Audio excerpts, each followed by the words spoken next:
నమస్తే, welcome to our channel. AP రాజధాని అమరావతి నిర్మాణ పనులు శరవేగంగా సాగుతున్నాయి. వేలాది మంది కార్మికులు రాత్రి పగలు శ్రమించి కోట్లాది మంది ఆంధ్రుల కలను సాకారం చేసే ప్రయత్నం చేస్తున్నారు. అమరావతి గవర్నమెంట్ కాంప్లెక్స్ నిర్మాణం జోరుగా సాగుతోంది. ప్రభుత్వ ఉద్యోగుల నివాసాల టవర్లు, హైకోర్టు, అసెంబ్లీతో పాటు సెక్రటేరియట్ నిర్మాణ పనులు కీలక దశకు చేరుకున్నాయి. అమరావతిలో కడుతున్న ఏపీ సెక్రటేరియట్ ఇతర రాష్ట్రాల్లో ఉన్న సచివాలయాలకు భిన్నంగా ఉంటుంది.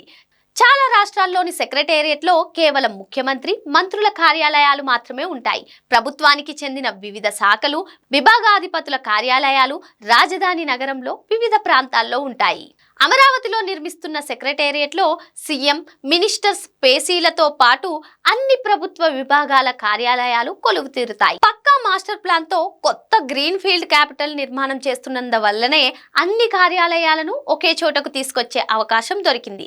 రాజధాని మాస్టర్ ప్లాన్ లో భాగంగా 1350 ఎకరాల్లో అమరావతి గవర్నమెంట్ కాంప్లెక్స్ నిర్మాణం జరుగుతోంది. అమరావతి గవర్నమెంట్ కాంప్లెక్స్ లో సెక్రటేరియట్ కీలకమైనది. అంతర్జాతీయ ప్రమాణాలతో నిర్మిస్తున్న ఐకానిక్ సచివాలయంలో అన్ని ప్రభుత్వ శాఖలు ఒకే చోట నుంచి పనిచేస్తాయి.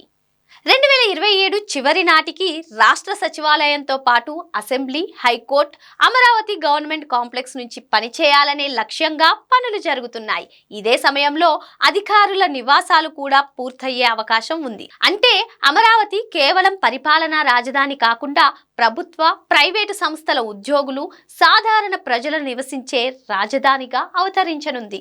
భూములిచ్చిన రైతులు తమ ప్లాట్లలో ఇల్లు కట్టుకోవడం ప్రారంభిస్తే అప్పుడు ఏపీ క్యాపిటల్ మాస్టర్ ప్లాన్ ప్రత్యేకత క్లియర్గా అర్థమవుతుంది.